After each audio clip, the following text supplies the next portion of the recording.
السلام علیکم دوستانو، تاسو ته یو نوی ولاګ کې بیا هم ښه راغلاست وایم. انشاءالله چې تاسو ټول به روغ او جوړ یې. موږ هم شکر دی ښه یو. دوستانو، تاسو خواته هوا څنګه ده او ژوند مو څنګه روان دی؟ زموږ خواته خو هیڅ پوښتنه مه کوئ. یو ورځ داسې ګرم وي چې نرۍ جامې هم بوج شي، او ډایرکټ په بله ورځ بیا داسې هوا یخه شي چې انسان مجبور شي ګرمې جامې واغوندي.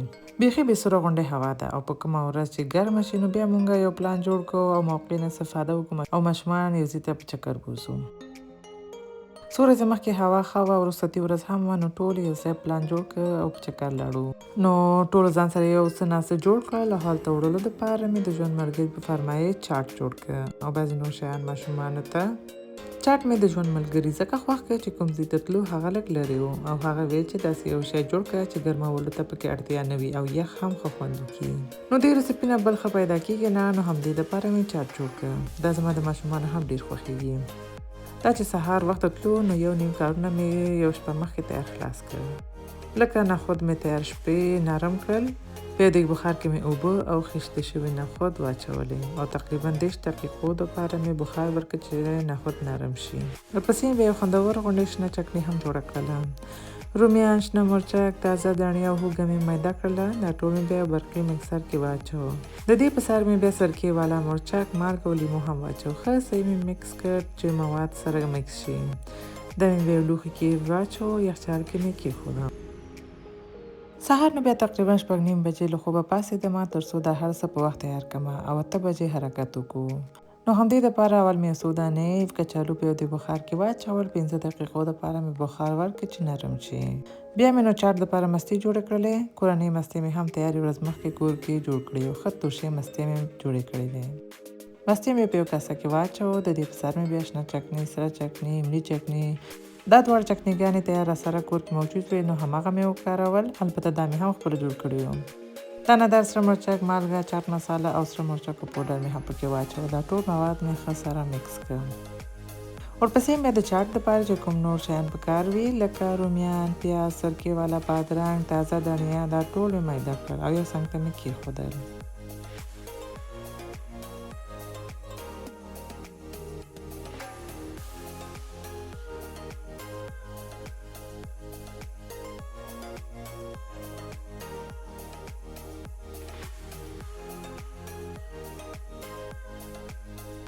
کچالو چې نرم شول بیا مې هغه هم میده کړل او بیا مې چاټ جوړولو ته شروع وکړ.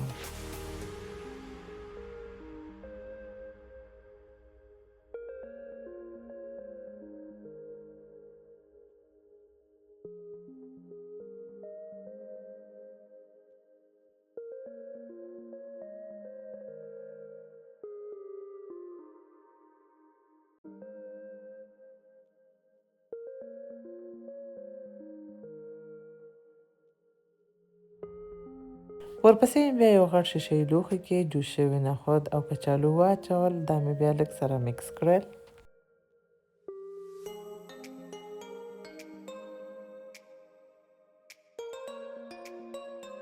د دې په سر مې بیا میده شوي پیاز، رومیان، بادرنګ واچول. دې نه بیا لږ لږ وساته چې بل قطار کې واچوم. دې نه بعد مې بیا مستې چې جوړې کړې وې هغه مې هم پرې واچول.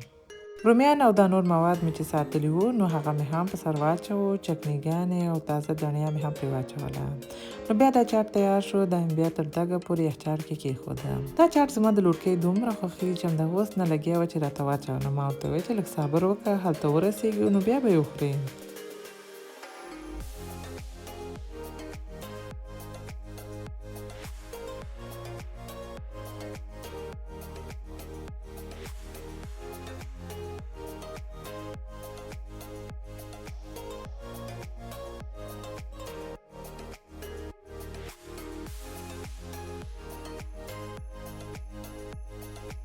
ورپسې مې بیا نور ماشومانو دپاره چکن وینګز یا د چرګې وزرونه هم سره کړل چې دا تیار اخته شوي راسره یخچال کې وو. نو بیا مې زر یخچال نه وویست او غوړیو کې مې سره کړل. د دې تر څنګ مې بیا نور شیان هم جوړ کړل ځکه چې موږ وخته تلو او د سهار چای مو هم پلان نیولو چې هماغلته وڅښو. نو د شیدو چای مې هم جوړ کړ. یو څو دانې هګۍ مې هم جوش کړلې. باقي نو لږ پنیر او ساسج مې هم ځان سره واخیستله. بیا نو ټول مې تیار کړل. تقریبا 8 بجې وې چې حرکت مو وکړ.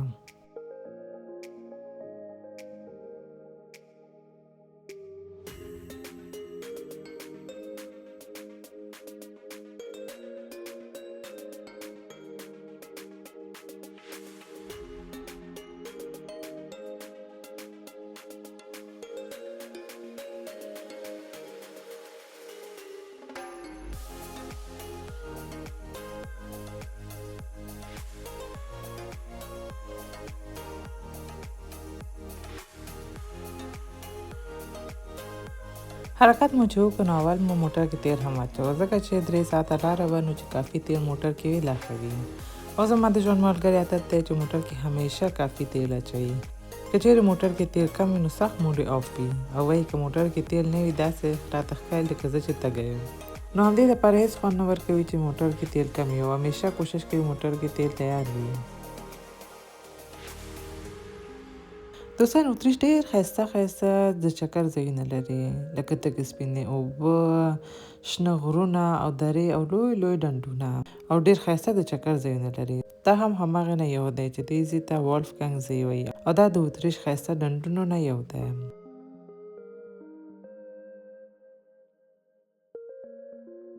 هلته چې ورسېدو نو تیار ټول ورته وږي هم وو نو اول مو سهار چای وڅښلو. سهار چای دپاره ټول ځان سره یو څه ناڅه راوړي وو نو دسترخوان مو هوار کړ او ناشته مو وکړه. سرونه مو چې ماړه کړل بیا مو نو ګرځېدل شروع کړه. دې ځای کې نو یو طرف نه ښه ښایسته تکې سپینې اوبه او بل طرف ته جګ جګ غرونه او د دې غرونو په سر باندې تللو دپاره کیبل کارز هم وو نو ځان ته مو ټکټ وکړ او پاس لاړو. دې ځای کې نو 100 کیلومتره کې څو دانې ډنډونه دي چې پاس نه ټول ښکاري. پاس نه د ډنډونه او الپ غرونه ډېر ښایسته ښکاري چې تاسو سره به هم یو څو دانې ویډیوګانې شریکې کړم او تاسو هم راسره وګورئ. دوستانو که تاسو هم تر اوسه اتریش ته نوی راغلی او امکانات یې لرئ نو حتما یو ځل راشئ. ډېر ښایسته ښایسته ځایونه لري او که د نیچر یا طبیعت مینهوال یې نو تاسو خو باید یو ځل راشئ، خصوصا د سالزبورګ ولایت ته.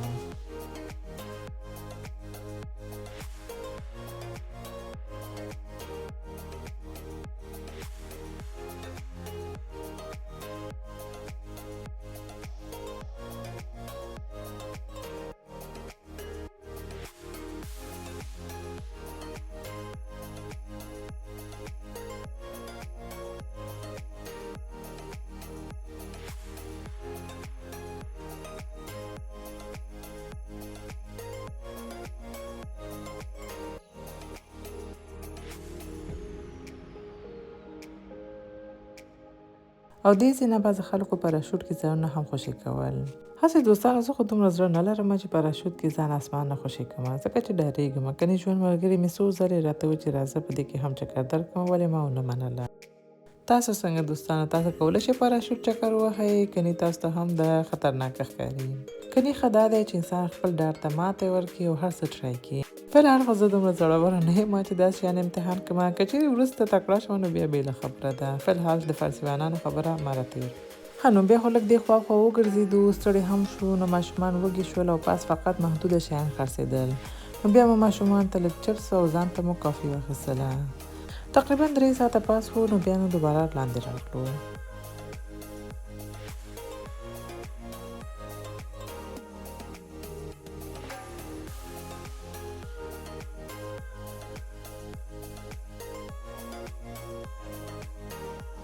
ورپسې مو نو ځان ته یو بل ځای پیدا کړ چې ډېر رش پکې نه و او دې ځای نه تقریبا 10 دقیقې د موټر لاره وه. هلته لاړو ډوډۍ مو خوړله. ډوډۍ نه بعد نو بیا دلته نږدې یو پارک و د هغې چکر ووهلو. داسې یو ښایسته پاک سوتره اوبه یې و چې لیدل یې هم انسان ته ارامش ورکول. داسې ځایونو کې باور کې انسان نور هم ځوانېږي او د انسان روحیاتو باندې ډېر ښه اغېز لري. دلته کښتۍ هم وې ولې تر څو چې موږ ورته برابرېدلو نو هغه بند شول. د داسې ځایونو خرابوالی همدا دی چې هر څه ډېر زر بندېږي. اصلا باید مازدیګر نه بعد هر څه خلاص شي ولې دلته بس 5 بجو نه بعد هر څه بندېږي. نو همدې دپاره د کښتۍ چکر پاتې شو. دا چې اوړی دی او ناوخته پورې رڼا وي نو د شپې 8 بجو پورې هلته وو. بیا مو نو حرکت وکړ چې لا د شپې 11 بجې بیا خپل کورونو ته ورسېدو. دوستانو ماته طبیعت داسې سرسبزه ځایونه اوبه ډېر خوند راکوي نو همدې دپاره داسې ځایونو کې زما ډېر ساعت تېرېږي. نو هیله ده چې تاسو هم د ولاګ نه خوند اخیستی وي او تر اخره مو لیدلی وي. که مو خوښ شوي وي نو لایک یې کړئ، خپل دوستانو سره شریک کړئ او که زما چینل مو تر اوسه سبسکرایب کړی نه وي نو سبسکرایب هم کړئ. تر بل ولاګه پورې تاسو به پاک الله سپارم. ښه وخت ولرئ. الله پامان.